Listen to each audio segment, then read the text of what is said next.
Good evening and welcome to everyone. I'm honored to introduce to you tonight Professor Loprieno, Rector of the University of Basel. Antonio Loprieno was born in Bari in... Oh, no, don't say that. No, you can.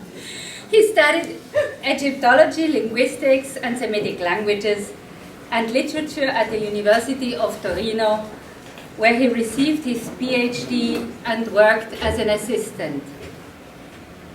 At the university in Göttingen, he was awarded a German postdoctoral degree, his habilitation. Professor Loprieno taught at the University of Perugia and at the University of Göttingen. He then served as full professor of Egyptology at the University of California, Los Angeles, where he was head of the Department of Near Eastern Languages and Cultures.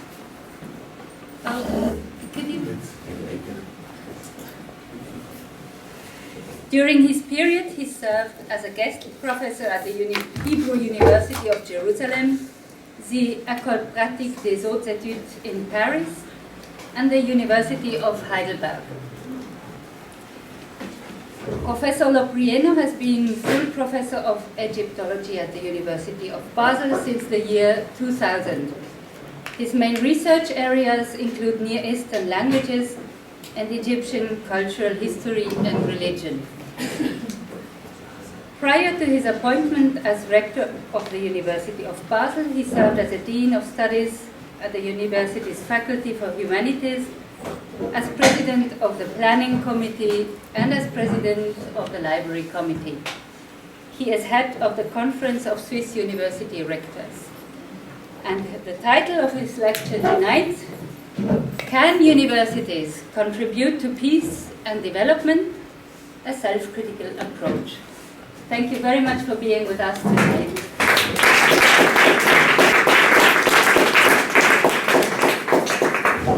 Mrs. Brunner, dear colleagues, I thank you very much for the honor you have bestowed upon me by inviting me to give a lecture tonight. This is the second time that I have the privilege of discussing a topic.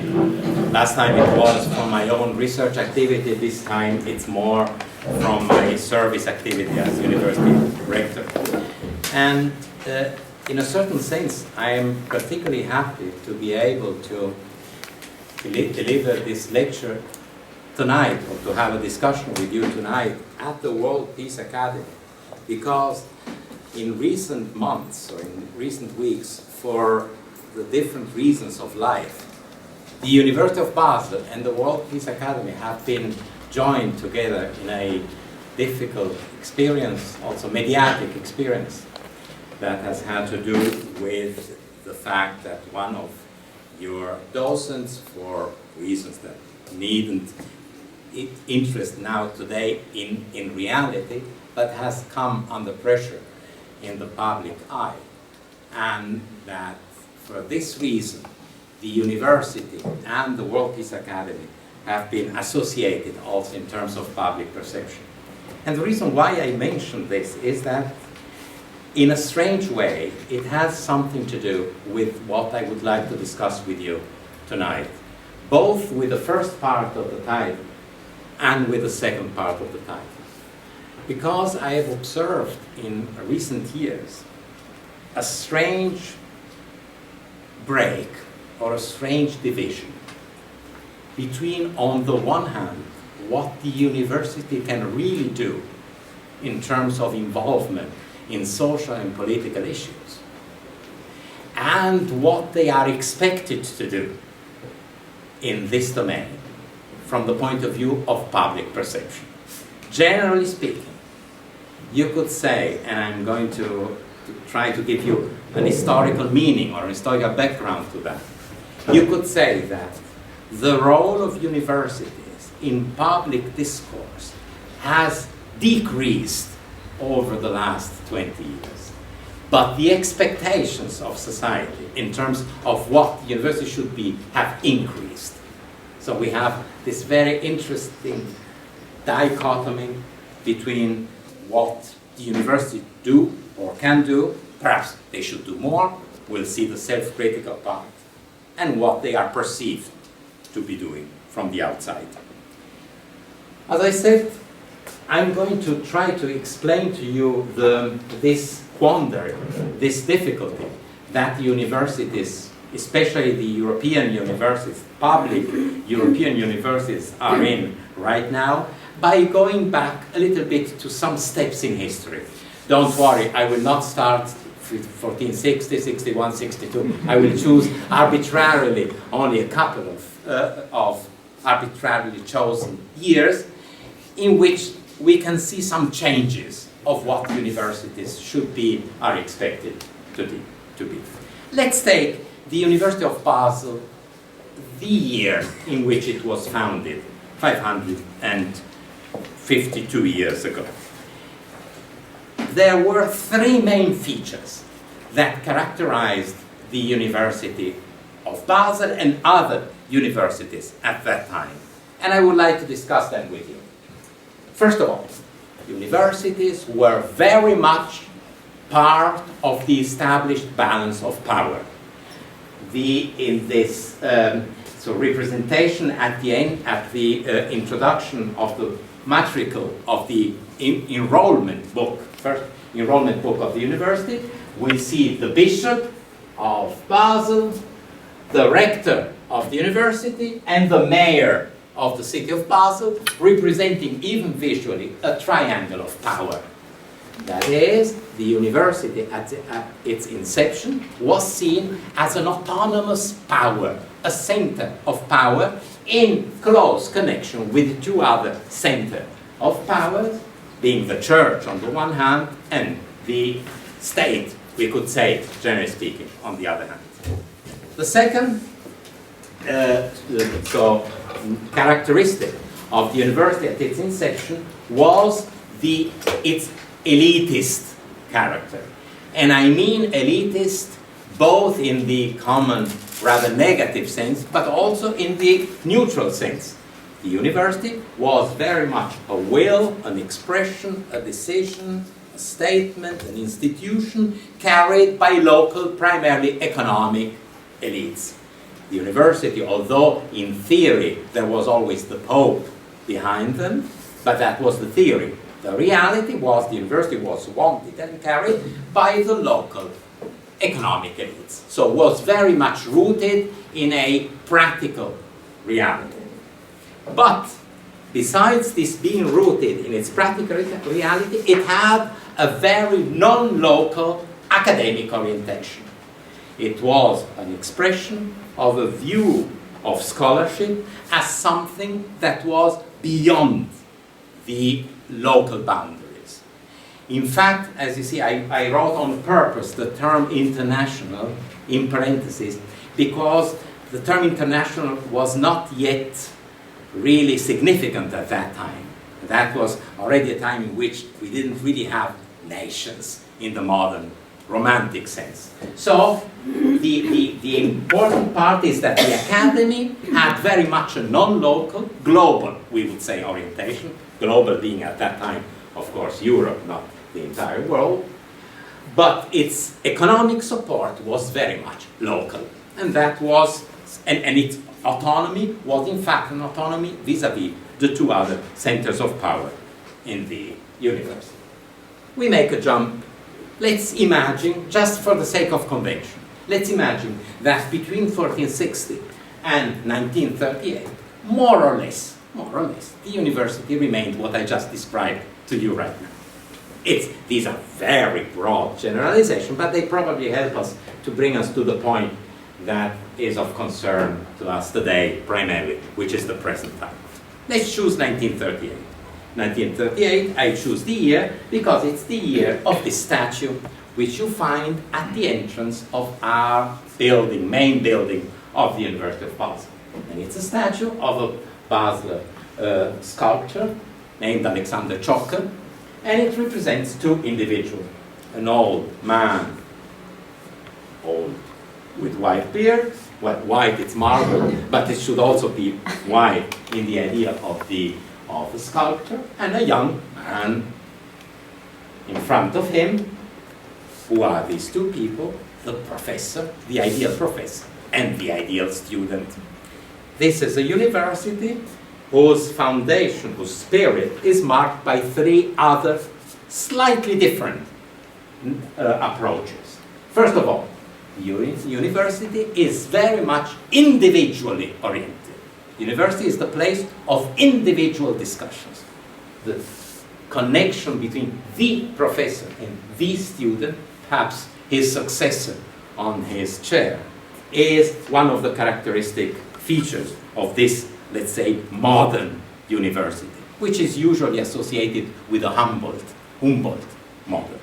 The second feature is the discipline as character of the university. That is, this is a university where the disciplinary separations play a major role. The institute, governed by one professor, who basically also leads the life of this institute. Students, academic, administration, and so on. And the third characteristic is the development in this university of a particular conception of what we call freedom of teaching and research.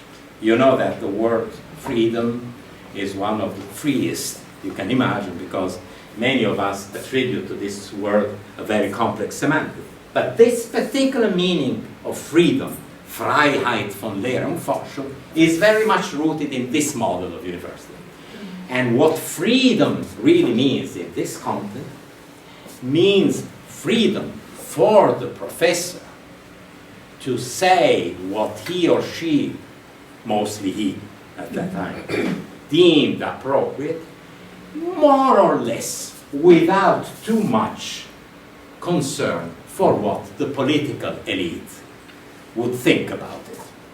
Now, we all know, of course, that this type of freedom was, in a certain sense, a kind of directed freedom, because the likelihood that a person like that, an old man with white beard, would say things whose context would be absolutely unacceptable for the political elites was rather slim. So, let's say there was a certain comparison or parallelism between the three. Nonetheless, the idea is a very central one. Let's choose another year. Let's choose the year 68, which is, we are coming now always closer, because in this path, of course, we more easily perceive changes when they are close to us than they took place in the 18th century. So, 1968 is a year that rings a bell in our common imagination and also in the imagination of the university. What happens to the University of Basel and to all the other far less important universities in the European continent? What had been characteristic of the two university models that I described so far was its elite character. It was okay to say we are an elite under the two other models. With the 68 innovation, it becomes not okay anymore. That is, the elite character of the university is questioned. It's not completely reversed, but is questioned, is open to dialectic. Second feature is that the political aspect of academic freedom becomes an issue. The old professor of the Humboldt University with white beard really thought that he was free. With the university in 68, this type of freedom begins to be questioned the second time. Well, are we really free in scholarship and science? Or are we not, in fact, dependent very much on the political power? So that, in fact, a direct connection between academic freedom and politics. For this is the time, this is the university where perhaps the reason appears why we are all here tonight to discuss this issue. For the first time, universities are thought of as political, as agents of political discourse, and of political discourse fundamentally within the national boundaries, with international perspectives, but within the national boundaries. So my claim would be that the reason why, or the historical background of why we today, in 2002, have certain expectations that universities should also be agents of political change or of peace or of social development is rooted in this particular innovation that we can label with the year 68. Now we make a jump to the University of Basel today. And I would so thematize three aspects of this University of Basel today. You see, I've chosen also some pictures that are supposed to be related to the three theses I'm going to develop: researchers, cohorts of students. First of all, the university in 2012 understands itself from the point of view of its members as primarily a center of research. I want to tell you right now one thing that I would not want to repeat too many times, because I suppose that you accept it from me right now. What I'm going to say now and what I will say are not things that I necessarily find good, are things that I simply find are a description of what, from my point of observation, I see around me. And I see around me that the university more and more is, because of a certain importance of research grants of third-party funding, is more and more a research-driven and innovation-driven institution. This is not something that would have been said of the University of the Humboldt type, although there was, of course, research there as well. This research and innovation-driven university tends to compete. The universities of the past were in collaboration with each other in terms of their understanding.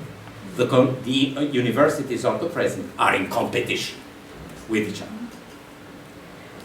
The second point is the university is expected to comply as an institution paid or supported by taxpayers to comply with extreme management and transparency criteria.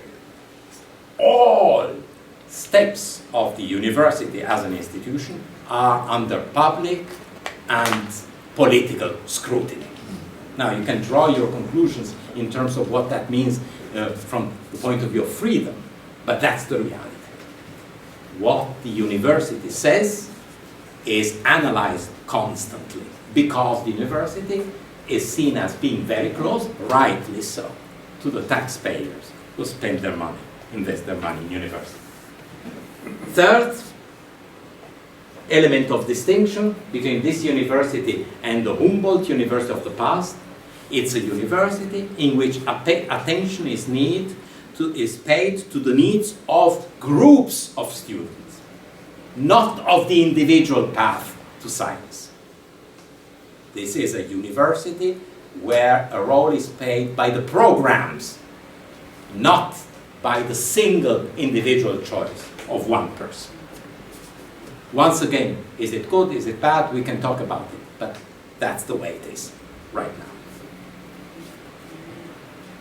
How did it come to this evolution, which is relatively strong in the last, let's say, between the university of this mixture of Humboldt and 68 type of university that most of us, not the younger ones, but the older ones, grew up with, and the university that we have now in front of us.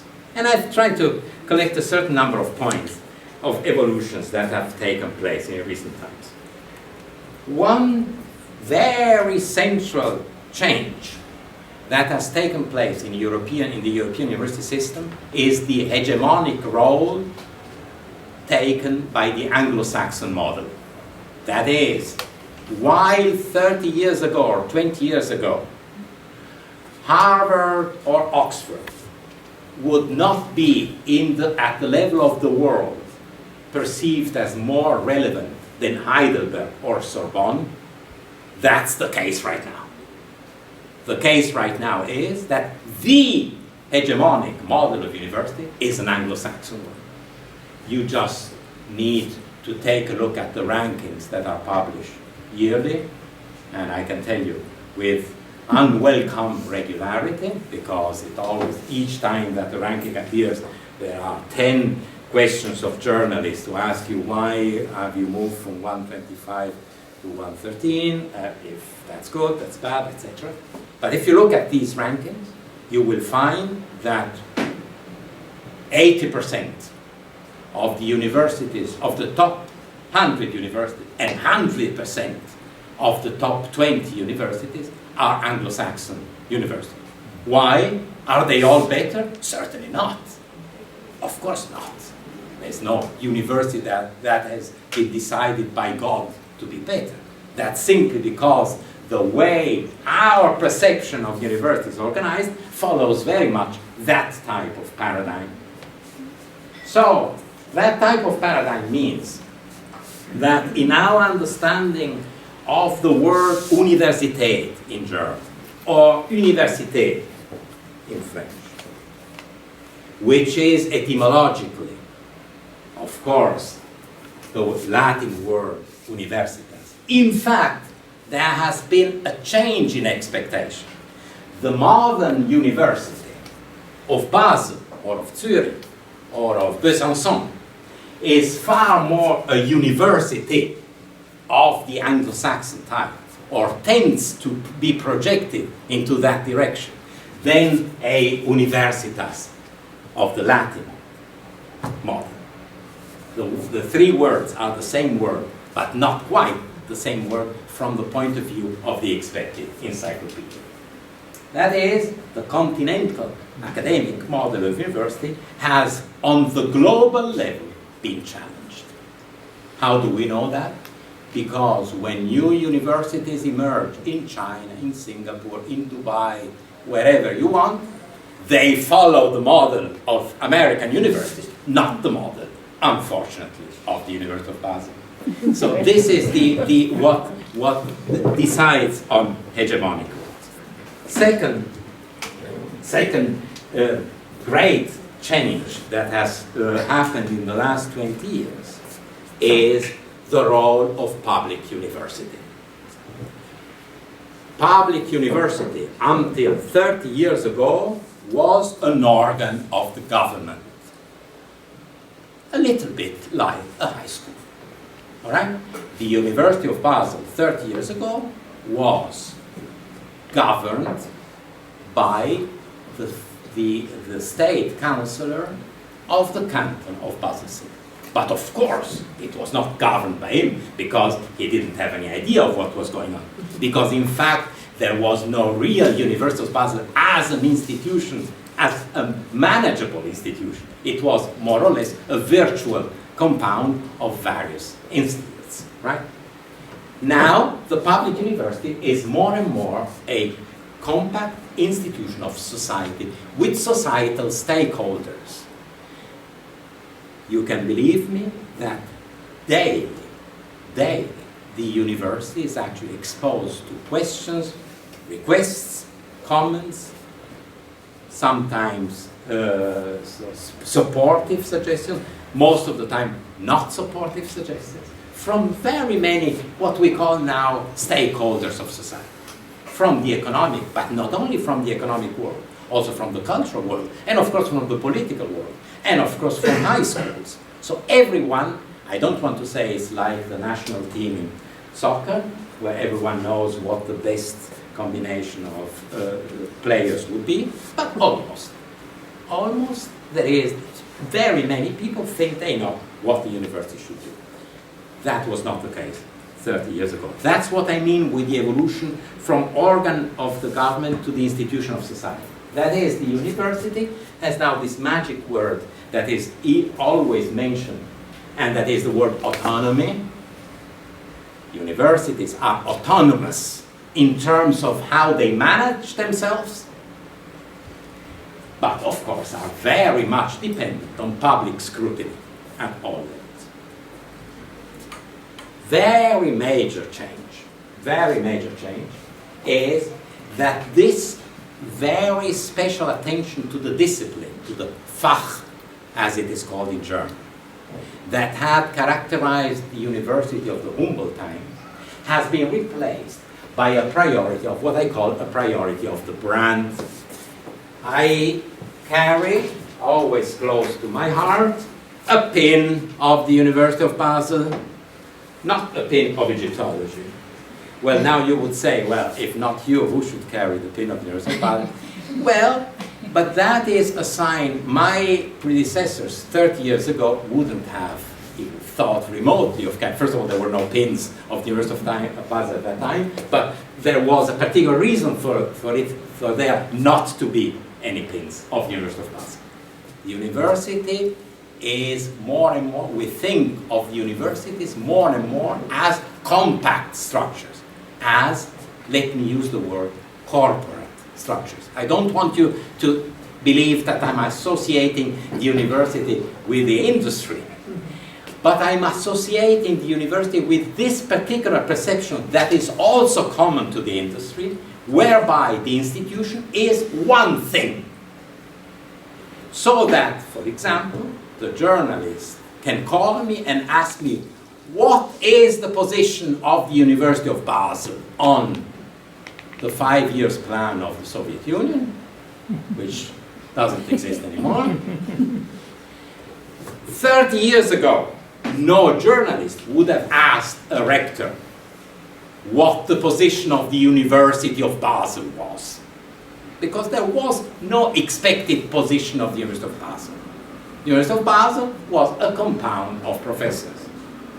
Now, a university is two things: a compound of professors that have their own freedom of research and teaching, and a brand, something perceived to be one.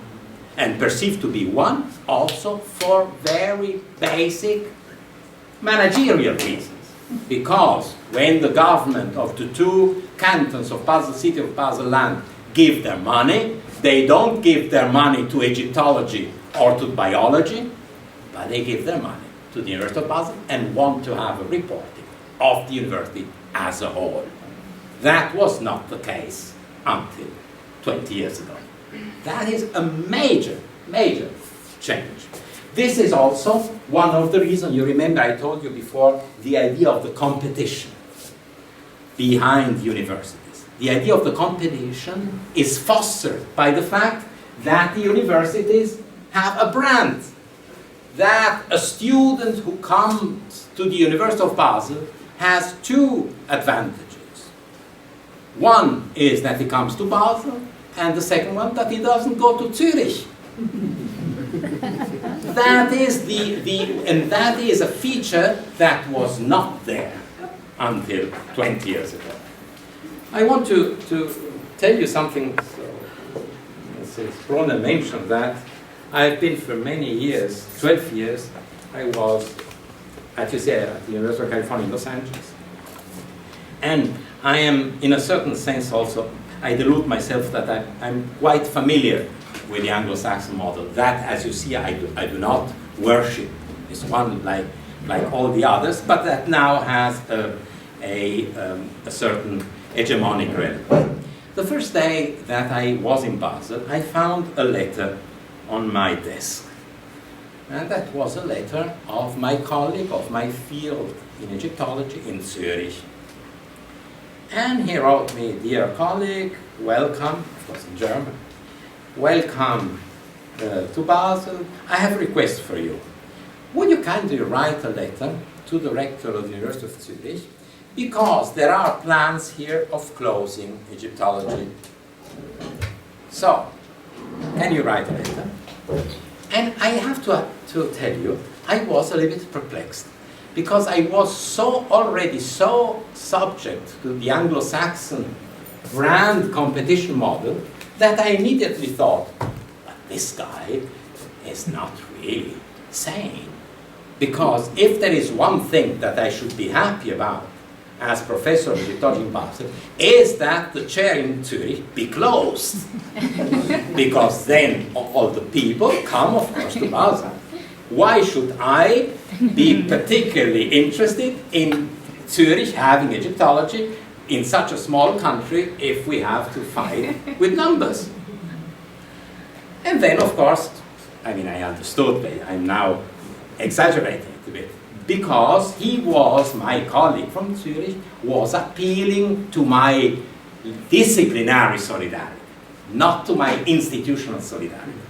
Because in the disciplinary perspective, it is good that there be so many chairs of Egyptology as possible, regardless of where that is.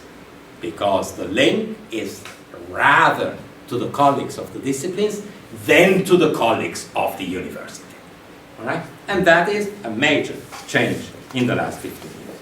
Finally, something that is in fact included in what I tried to see before. The major change is that European universities, until 20 or 30 years ago, even in the, perhaps even more in the aftermath of 1968, were virtual constructs, were constructs of individual institutes, more or less loosely titled in a compound. Now, so what I call here community of peers, and peers means freedom for the professors, basically. And now the tendency is to have a university which functions very much, if you want to see it in a negative sense, like a business, in a positive sense, which is what I would like to say, like a republic. That is, it's a university that is organically organized, but where there are no mandarins that decide how things run, but where, let's say, things are elaborated in a kind of mixture of bottom-up and top-down situations. This type of organic organization of the university was not typical before. Now we can come to the self-critical part. Right now, I've tried to give you more or less my reading of what the quandaries, the difficulties, the chances, the potentials of universities in the last, as they have developed in the last years, have been. Now, let's see what really makes it difficult, for example, for a university like the University of Basel to be more actively involved in things, even if one agrees with the ideal behind that, with social and political development. One thing is that universities are not free. Really, yes, they are free on paper, but they are not really free to decide what they want to do with their lives, or with their disciplines, or with their people. Because we are now in a market, in a measured market. That is, universities, whether we like these rankings or not, we cannot do away with them. Because believe me, if I said, which I also do say, I couldn't care less about rankings, but next year the University of Basel loses 20 points, then 20 points means 20 million less paid by the two cantons to the university. You can be sure about that. So it's not a question of simply, like the medals in the Olympic Games. Let's have a look where we are. It has a direct impact on the support, on the public support of the university. That makes it extremely difficult for universities to have autonomous political choices. Because politically, the university is a segment of society, so probably within the University of Self, there will be the same spectrum that there is otherwise in society. The second obstacle to a very outspoken role of universities on the social arena, or political arena is that universities are expected to cater to the expectations of the stakeholders, economic and political, and to the taxpayers' scrutiny. And nothing is more complicated than to be able to provide a picture that we try to do things well, a picture that is acceptable to a voter of the SVP in Basel and to a green citizen of Baselstadt. And the university is the university of both these constituencies. And so that of course makes it difficult to really have a clear-cut political or social line. Another obstacle that I find also as a humanist, that I find in the present role of universities, is that universities tend more and more to pay attention to the empirical side, to sciences more than to scholarship.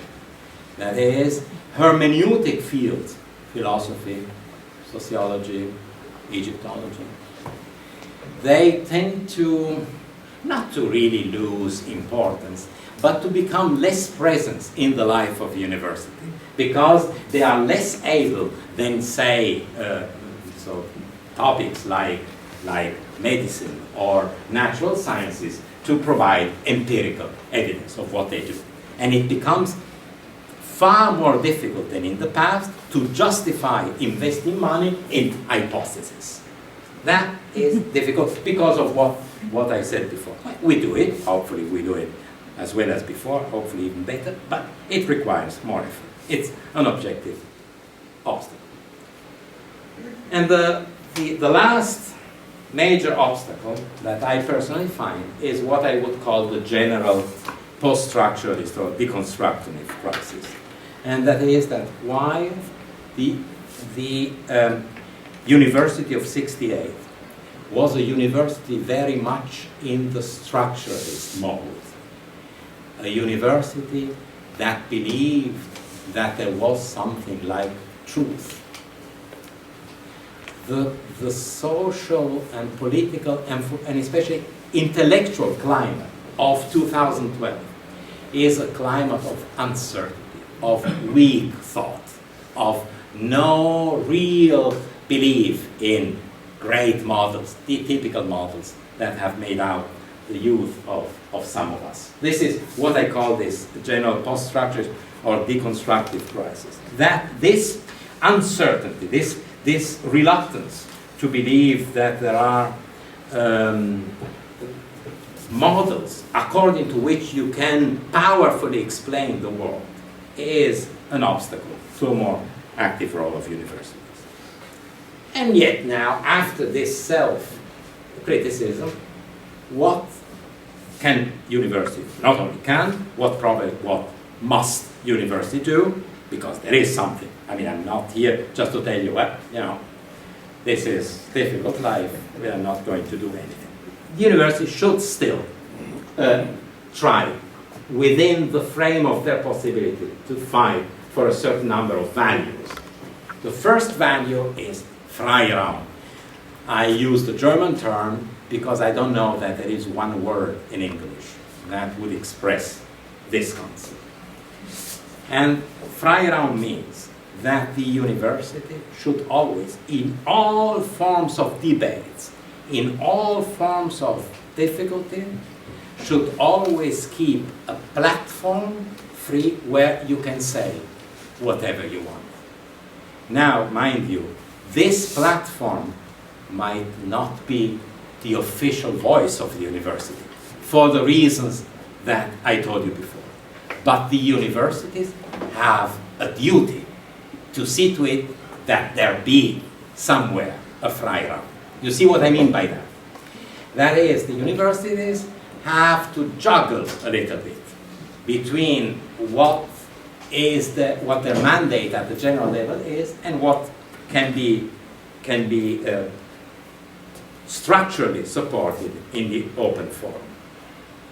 What the day that the university would be accused, I tell you explicitly, the day that the university would publish a decision saying the University of Basel will not allow this topic to be discussed, will be a bad day for the university.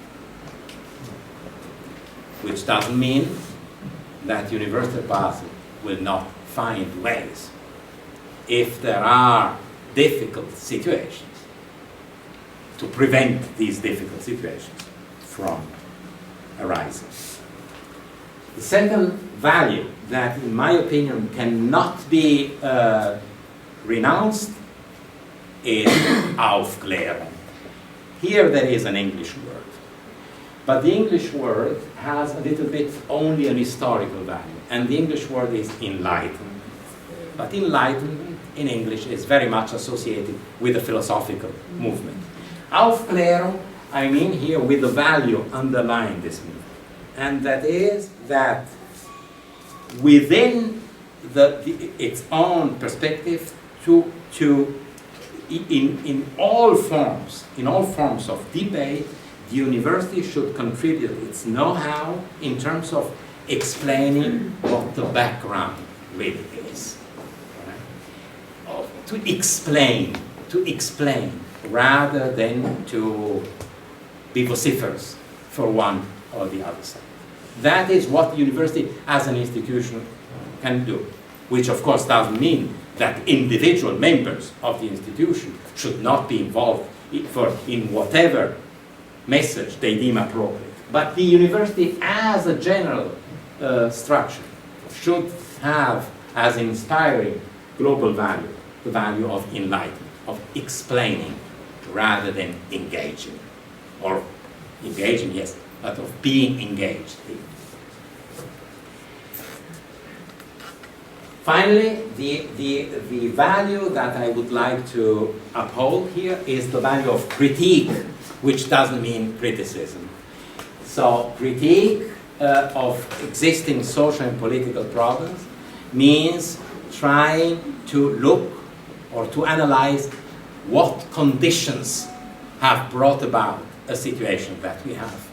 That is something that university can and should also realize. Probably not the active, as a university, the active involvement in change, because it is too much involved in the other aspect that I described before, but certainly it should be involved in clarifying the conditions that have brought about a particular situation in order to allow society at large or the individual members of the university to judge and to make conscientious decisions of what their interventions or what their future should be. I wanted in this presentation to give you a bit a sense of two different, how should I call it, perhaps souls, halves souls that I find myself in. On the one hand, to defend the idea of the university as an organic group of people catering to an extreme breadth of interest, sometimes contradictory interests. On the other hand, the need for the university to be still the place of reference for those in our society who thinks that things should go better than they are. And I hope that that still remains the majority of us. Thank you very much.